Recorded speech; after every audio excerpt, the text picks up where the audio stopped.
Okay, here's some problems in which you're asked to find the derivative, but if you notice, these equations actually have exponents that are variables, and they present unique problems because these problems are difficult to solve for.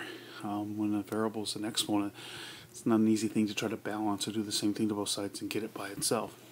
So we use a process called logarithmic differentiation, which is a lot to say, but in reality, all it means is take the log of both sides and then derive. So just realize that that's the process. So I'm going to show you how to do this with number 1. It says y equals 5 to the x.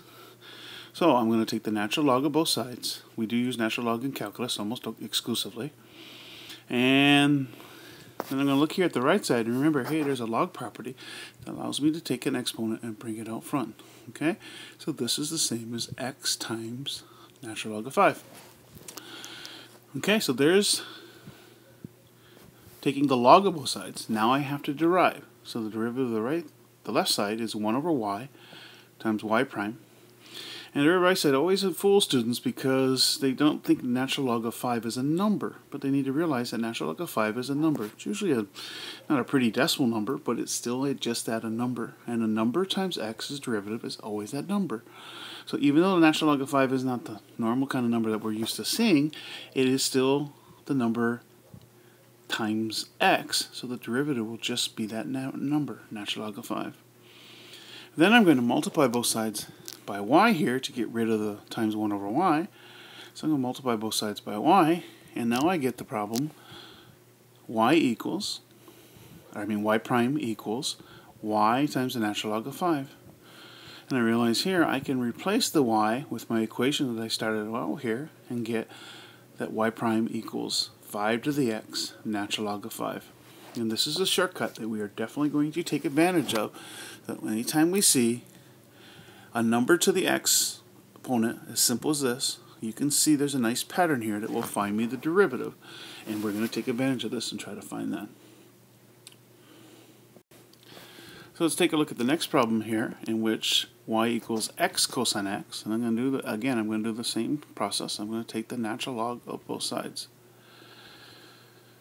Okay, and the main purpose of taking the natural log of both sides, if you notice here, it allows me to use that log property to rewrite the right side, where I take the exponent and bring it out front as the cosine of x times the natural log of x. This is a nice property. It allows me to take that exponent and make it into a regular kind of number that I can now work with. So again, there's the logarithmic part. Now it's time to derive both sides. So I'm going to derive the left side, 1 over y times y prime. The right side here, if you notice, has 2 x's in there, so I actually got to use the chain rule here. So u prime would be negative sine of x. I leave the second one alone. Plus, now I leave the first one alone, times the derivative of the second, which is 1 over x. Then I'm going to, again, get rid of that times 1 over y by multiplying both sides by y. And when I multiply this side by y, I'm going to put that in parentheses to help me see the problem there. Okay? So then I end up with, once the y's cancel, I end up with y prime equals, and I'm going to bring that y out front, y times that whole thing in parentheses.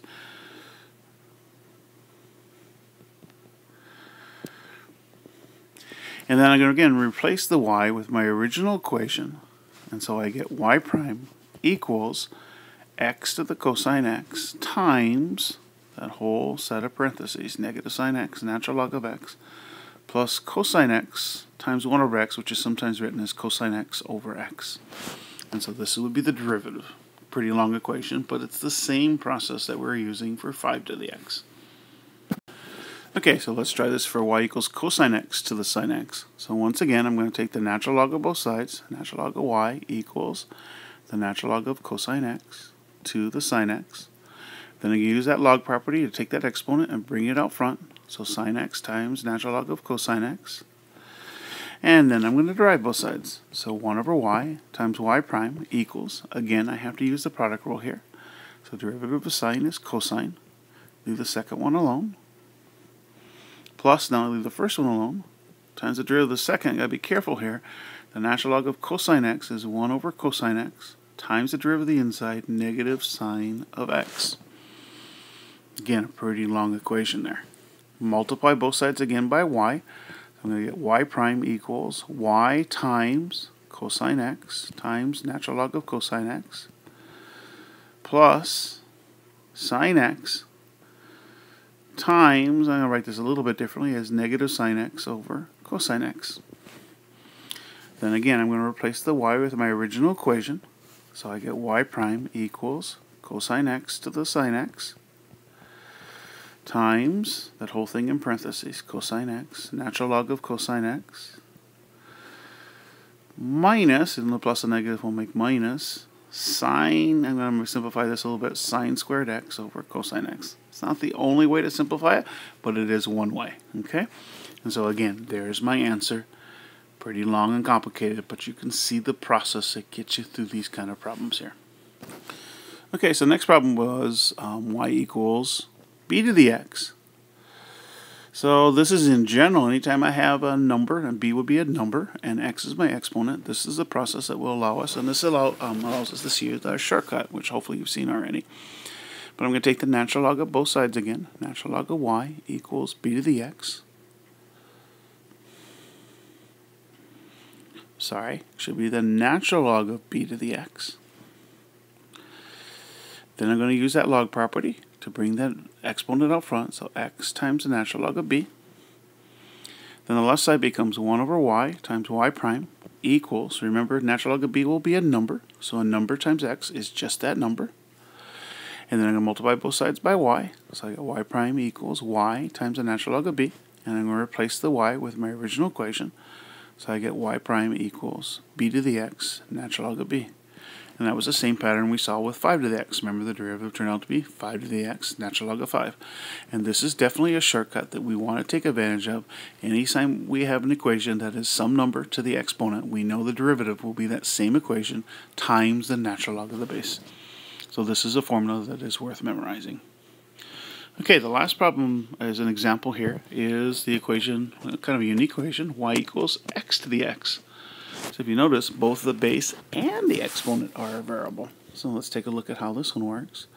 So again, I'm going to take the natural log of both sides, and I'm going to take that exponent and bring it out front. So I'm going to get the natural log of y equals x times the natural log of x. Then I'm going to derive both sides, so 1 over y times y prime. Again, I have to do the product rule with the right side because of the two x's there being multiplied together. So u prime would actually just be 1 times ln x plus x times 1 over x. And multiply both sides by y, so I get y prime equals y times, I'm going to simplify what goes inside the parentheses. 1 times natural log of x is just natural log of x. And x times 1 over x is just 1. The x's actually cancel here, and I just get 1. So then y prime turns out to be my original equation, x to the x times natural log of x plus 1. So that's just kind of a unique problem that you don't see every day, but you can kind of see what the derivative would be now. Okay? So again, practice this in your homework,